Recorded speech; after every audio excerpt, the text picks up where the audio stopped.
kabila ng mga usapin kaugnay sa mga maanumalyang flood control project sa Pilipinas, tiwala pa rin daw ang Japanese investors sa ating gobyerno ayon kay Finance Secretary Ralph Recto.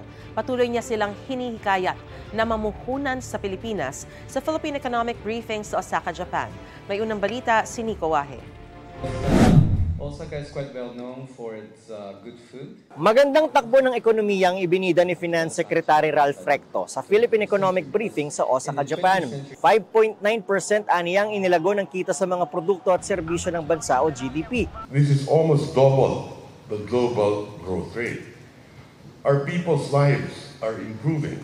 The poverty rate is declining. Inflation has gone down. Ipinanghikayat niya ito para patuloy na mamuhunan ng mga Hapon sa Pilipinas. Sa kabila ng mga kontrobersya kaugnay sa korupsyon, lalo sa gitna ng mga anomalya sa flood control projects, sabi ni Recto, tiwala pa rin ang Japanese investors sa gobyerno ng Pilipinas. Sa katunayan, inaasahan na ang kinausap natin dito karamihan may mga investment na sa Pilipinas at marami sa kanila magdadagdag ng investment sa Pilipinas. So alam na nila yung negosyo sa ating bansa. Mga mag-i-invest sa infrastruktura, renewable energy, digital economy at manufacturing ang ilan sa mga nililigawan ng Pilipinas dito sa Osaka. Pinadali na rin ang pag-i-invest sa Pilipinas ayon naman kay Economy, Planning and Development Secretary Arsenio Balisacan. We have addressed many of their concerns already, like those that have to do with taxes, like their refunds from their entitlement of tax deductions,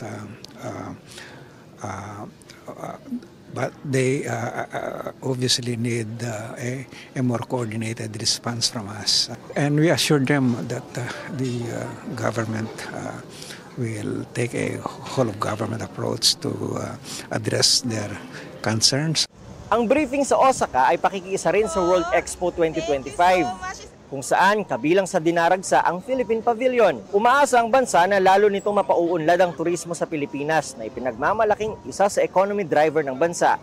Ayon sa Department of Tourism, 8.9% ng GDP o 3.6 trillion pesos ang naging kontribusyon nito sa ekonomiya noong 2024. 560 billion pesos din ang naging investments mula sa public at private sector.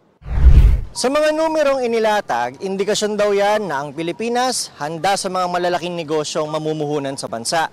At ayon kay Secretary Ralph Recto, sakali mang mamuhunan ng mga Japanese investors sa atin, nasa right time, right partners at right opportunities daw sila na kumita. Mula rito sa Osaka, Japan, ito ang unang balita. Nico Wahe para sa GMA Integrated News. Gusto mo bang mauna sa mga balita? Mag-subscribe na sa GMA Integrated News sa YouTube at tumutok sa unang balita.